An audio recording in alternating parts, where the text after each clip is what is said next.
কেমন আছেন ভাই? আসসালামু আলাইকুম। ভালো আছি, আপনি ভালো আছেন? আলহামদুলিল্লাহ ভালো আছি।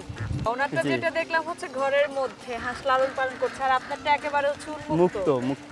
কোনটা সুবিধা বেশি? আমার কাছে মুক্ত সুবিধা বেশি। উন্মুক্ত অবস্থায় লালন পালনের সুবিধাটা কি? এতে রোগ প্রতিরোধ ক্ষমতা বাড়ে, আপনার খাদ্য কম লাগে, তারপর হাঁস নিজের ইচ্ছা চলতে পারে, ঘুরতে পারে, তারপর হচ্ছে আপনার হাঁস দ্রুত বাড়ে। কতগুলো আছে আপনার? আমার খামারে হাঁস আছে প্রায় 1500। 1500, মাশাআল্লাহ। কোন কোন জাতের? আমার হচ্ছে আপনার হচ্ছে বেইজিং আর হচ্ছে খাকি ক্যাম্বেল। বেজিংটা কি জন্য? বেইজিংটা হচ্ছে আপনার মাংস উৎপাদনের জন্য, আর খাকি ক্যাম্বেলটা? খাকি ক্যাম্বেল মূলত ডিম পাড়ার জন্য। তো এখন কি ডিম পাচ্ছেন? সামনের সপ্তাহের ভিতরে পাওয়া যাবে। আর মাংসের জন্য কি বিক্রি চলছে নাকি সবগুলো একই আর অবস্থায়? বেইজিং আমি ছোট বাচ্চা এনেছি, এখন প্রায় একটা 4 থেকে 5 কেজি। হ্যাঁ, কিছু বিক্রি করছি আর হচ্ছে কিছু আছে। মানে বাচ্চাটা কোথা থেকে সংগ্রহ করেছেন? আমরা বাচ্চাটা সংগ্রহ করছি ঢাকার মানিকগঞ্জ থেকে। আপনি মানিকগঞ্জ থেকে? জি। মানে কেমন দামে কিনেছিলেন তখন? আপনার খাকি ক্যাম্বেল কিনেছি 35 টাকা আর বেইজিং কিনেছি 135 টাকা। আচ্ছা, এই যে মানে কত মাস ধরে লালন পালন করার পরে বিক্রি করা যায় একটা বাচ্চাকে, বা ডিম আপনার- পাওয়ার উপযোগী? বেইজিং হচ্ছে 6 মাস পর আপনার বিক্রি উপযুক্ত হয়, আর খাকি ক্যাম্বেল ডিম আর দেওয়ার খাকি জন্য? ক্যাম্বেল ডিম দেয় 6 মাসের ভিতর। এরপরে টানা কতদিন ডিম দিবে? এরপরে টানা 6 মাস। 6 মাস। সবকিছু মিলিয়ে 6 মাস পরে যখন ডিম দিবে বা বিক্রি করবেন মাংসের জন্য, লাভবান হওয়া যায়? অবশ্যই লাভবান হওয়া যায়। সেটা কিরকম?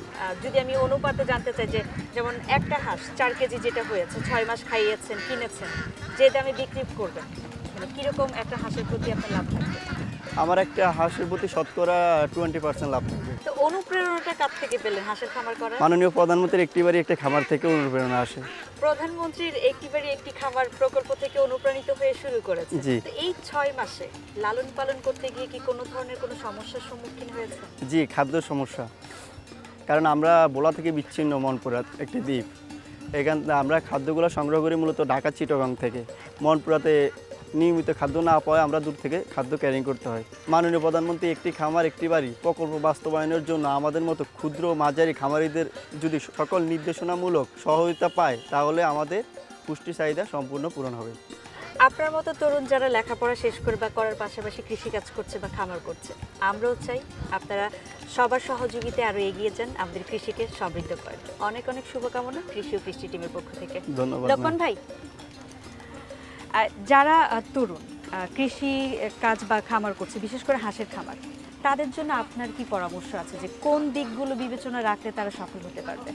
আমরা যে তরুণ যারা শিক্ষিত বেকার আছে তাদেরকে হাঁসের খামার জন্য আমরা উদ্বুদ্ধ করি এবং তাদেরকে প্রথমে আমরা প্রশিক্ষণ দিই যে হাঁস কীভাবে লালন পালন করতে হবে, মানে উন্মুক্ত যে অবস্থা জলাশয়ে তারা হাঁস পালন করবে।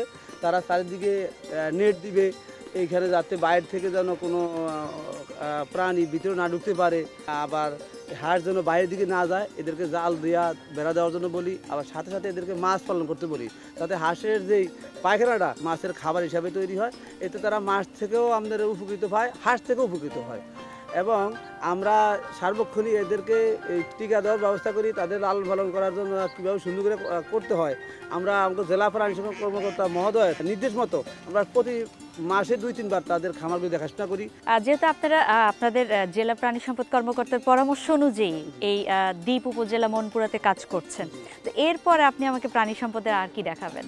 এরপরে আমরা আপনাদেরকে যেহেতু আমরা হাঁস খামার দেখাইছি, এখন আমরা একটা মুরগির খামার দেখাবো। বাচ্চাগুলো কত দিনের? বাচ্চাগুলোর বয়স আজকে 5 দিন। কোন কোম্পানির বাচ্চা এটা? এই বাচ্চাগুলো হচ্ছে প্রভিডা। প্রভিটার? জি। একদিনের বাচ্চাটাই তো নিয়ে আসছেন না? জি, একদিনের বাচ্চা নিয়ে আসছি। তো একদিনের বাচ্চাটা আনার পর মানে কিভাবে পরিচর্যাটা করলেন আপনারা? প্রথমে বুটিং করি, পেপার রাখি, সেখানে প্রথম আমরা খাবার দিই, তারপরে পানি প্রয়োগ করি, গ্লুকোজের পানি। সেই পানিটা খাওয়ার পর ঘন্টা 3 পরে যে আমরা তাদেরকে অন্য পানি দিই, আচ্ছা, তারপরে খাবার দিই এবং তারপরে উপরে আমরা যাতে ঠান্ডা না লাগে সেই ব্যবস্থা নিয়ে কাপড় দিয়ে ঘুরে দিই। আচ্ছা, এই 5 দিনের মধ্যে কি কোনো ভ্যাকসিন দিতে হয়েছে? হ্যাঁ, 4 দিন পরে এই রানীক্ষেতের একটা ভ্যাকসিন দিতে হয় চোখে। যখন বাচ্চার বয়স 12 দিন হবে তখন একটা গাম্বুরোর ভ্যাকসিন দিতে হবে। 19 দিন পর আবারও একটা গাম্বুরোর ভ্যাকসিন দিতে হবে। 27-28 দিন বয়স থেকে আমরা মুরগি ছেড়ে দিয়ে দিই। আচ্ছা, প্রভিটার বাচ্চাই কি সবসময়? আমি তো প্রভিটা বাচ্চা আগেও এনেছি, এখনও আনছি, ইনশাল্লাহ ভালো খারাপ না। মানে প্রফিটার বাচ্চাটা কেন নিলেন বা এটা নিয়ে কেমন সুবিধাটা পাচ্ছেন? প্রফিটার সুবিধা হচ্ছে যখন শীতকাল তখন প্রফিটার বাচ্চাগুলোর ফোর বেশি, এতে ঠান্ডা লাগে কম।